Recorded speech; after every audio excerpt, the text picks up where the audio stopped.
What's going on, YouTube? I got a special little treat for you in this video. I want to start it off by giving you guys a channel update though. I know how you guys like finding out what's coming down the pipe and whatnot. So just to let you know, if you saw my Christmas video the other day, I featured a few of the the camouflage patterns and whatnot that I'm gonna put in future videos. But I've got a lot more on my plate than that, and I wanted to feature it in a update video for you guys. So starting off, just like in the Christmas video, I got the Polish desert pattern. Now, if you saw the Arid Fleck video that I just posted up, you probably noticed that the Arid Fleck camouflage pattern was pretty light, and I do have some concerns about this Polish desert one having the same effect. So our environment during the winter time, is prominently browns, tans, and grays, and although I've noticed that a lot of these desert patterns are effective in that environment during this time of year, there are some desert patterns that, they're effective in the desert, but they just don't work in the woodland environment during the winter time. So with that being said, it's not that the pattern's not effective. It's just, it's designed for a desert environment. It's not designed for a woodland environment. But, we'll see how it is. We'll see how it performs in this environment. And, might surprise us, might not. So, anyways, keep that in the back of your mind. So, moving on, Ocam. I want to do part 2 for Ocam. I think this will be a very effective camouflage pattern in my woodland environment during the winter time. So if you just look at it, I'm looking at it, and the color scheme I just think is going to be great out there. So looking forward to a part 2 for this. Obviously, if you watch my videos and whatnot, I already did a video on this during the I think it was the summertime, but there was a lot of green vegetation still in the environment, so it worked out pretty good, and I thought it was pretty effective. Another one, again, this one was in the Christmas video. This is the old South African Neutral Brown. It's a solid color. I've done videos on solid colors before. The olive green from used in Vietnam to coyote tan to the IDF uniform, and those colors I thought were all relatively effective for their respective times of year. I think this one will be effective in my winter environment anyways. Just based on the color.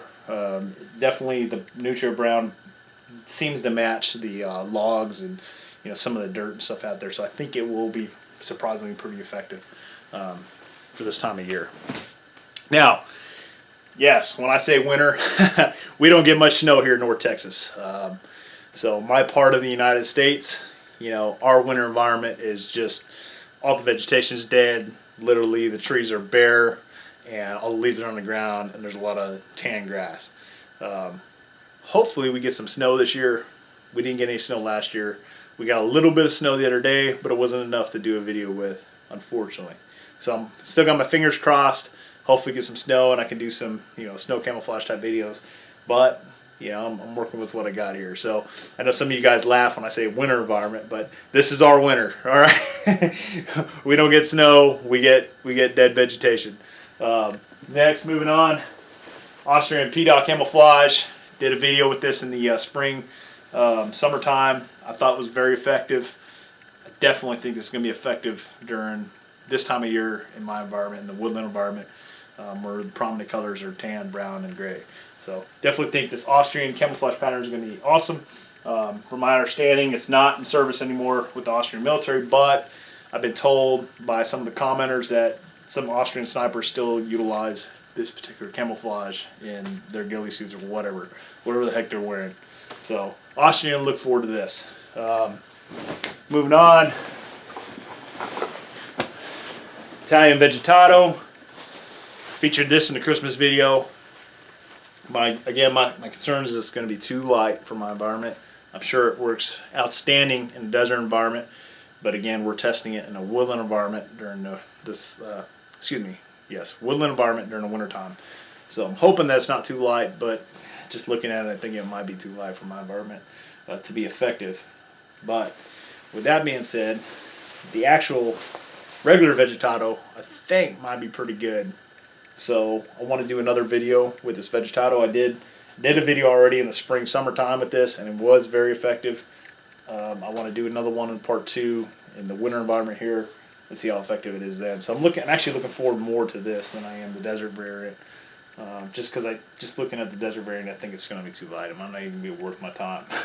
So we'll see though. We'll see. If I get to it, it's going to be one of the last ones on my priority list. If I get to it, I get to it. If not, definitely want to do Vegetado Part 2 though. So that's coming down the pipe. As far as wrapping up the camouflage, I don't even know if I want to show this, but this is definitely at the bottom of my barrel here.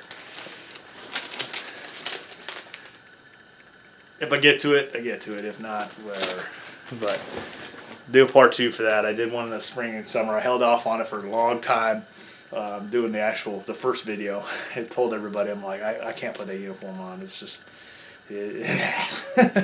but anyways, ended up doing a part 1 during the springtime, and maybe do a part 2. I don't know. We'll see. Next. I'm excited about this, but I'll probably put it off for a little bit until maybe either the spring. But I actually picked up a Claymore practice kit. So I actually got the practice Claymore, and got all the stuff: clacker, the tester, the wires, everything. So what I'd like to do is actually do a video on how to properly employ Claymore, how to set it up and whatnot.